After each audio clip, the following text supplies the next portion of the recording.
Hi guys, welcome back to my channel, Bella's You channel, and I hope you're doing great wherever you are.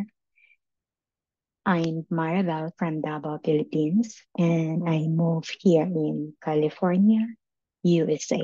I'm under a Q1 visa, and I have a Q1 visa playlist and also a green card playlist. The journey, I will put the link in my description box below. So for today's video, I will share on how to fill out the passport application form. And I will speak in Tagalog because this is for Filipinos who want to renew or update their passport into married name. So without a further ado, let's get started. I will share with you my laptop screen.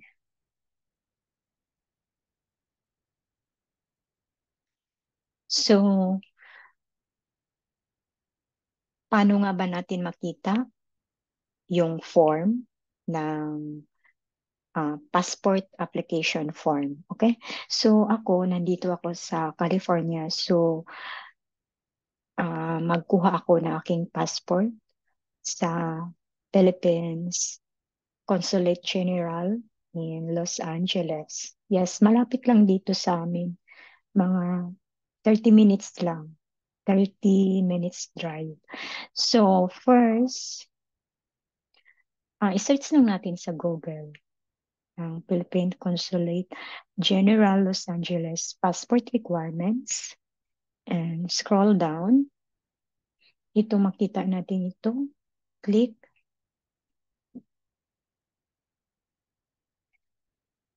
Ito ang official website ng Philippines Consulate General sa Los Angeles, California. So, adult female applicants. And i-check din natin yung mga requirements. At saka sa next video ko, ay share ko ang mga requirements na hinanda ko. Kasi this coming mga January 18 ang aking schedule sa passport renewal into married name. Actually, year 2028 pa talaga ma-expired ang passport ko. Pero gusto ko na siyang i-update into a married name. Kaya mag-renew na ako this January 18. So, itong passport application form, click natin yan. At saka download. Download.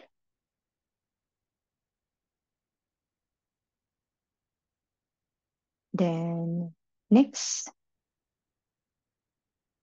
sa form na tayo.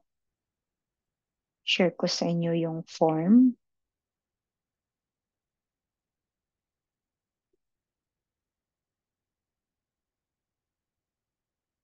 So, ito ang form ng ating pilapan, okay?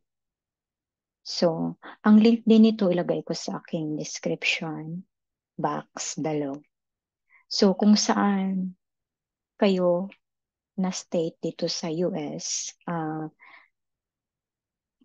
pupunta kayo sa website ng Philippines Consulate General kung saan kayo malapit. Okay? So,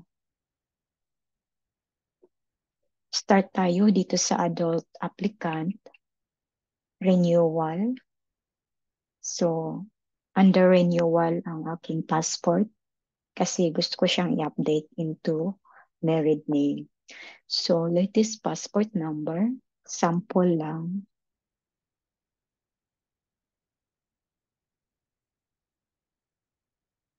Then, date issued.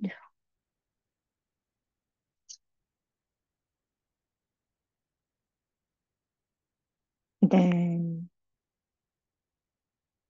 status of current passport. So, click ko ito, passport intact. Then, name to be printed in your new PH passport. So, dito ang ilagay ko ang aking married name.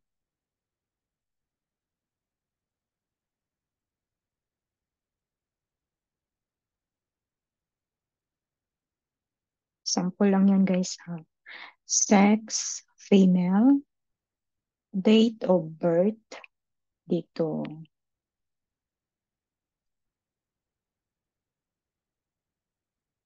Then, place of birth. Then, basahin nyo kasi may notes sila dito. If born within the Philippines, write the municipality and province. If born outside the Philippines, write the country. So, sample. Then, civil status, married, name of applicant spouse, for example, and also spouse citizenship. And are the changes in your name? Yes. Reason for name change. Ito i-click. Ito nilagay ko. Check ko dito. PH government reported marriage. Kasi katatapos lang din namin mag-report of marriage last November 2023. Then approve na siya. Saka sa next video ko din, i-share ko kung paano mag-appointment online at saka yung mga requirements na hinanda ko.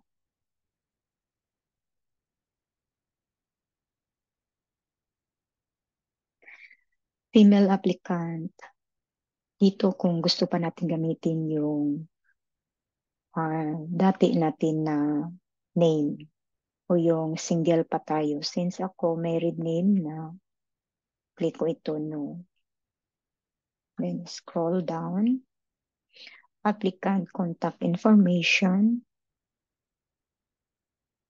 US home address. So, address natin dito sa US kung saan tayo nakatira kasi ipapadala nila yung passport natin.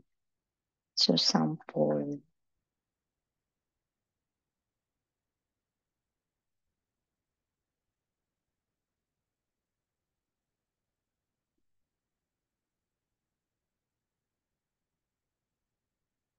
Phone number dito sa US,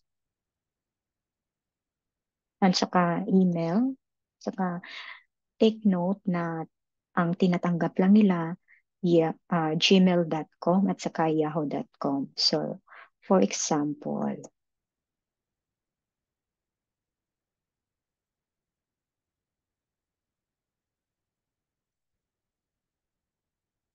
emergency contact information, dito nilagay ko ang pangalan ng aking husband.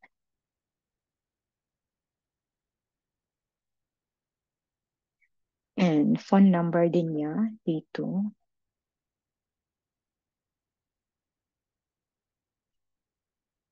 Dito, father. Pangalan ng ating papa. Kahit patay na, ilagay natin. Okay?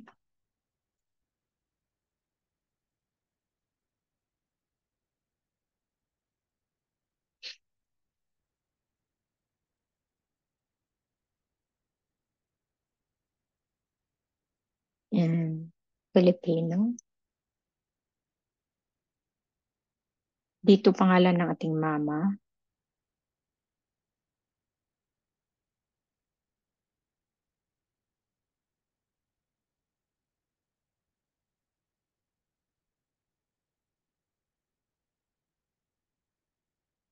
Filipino.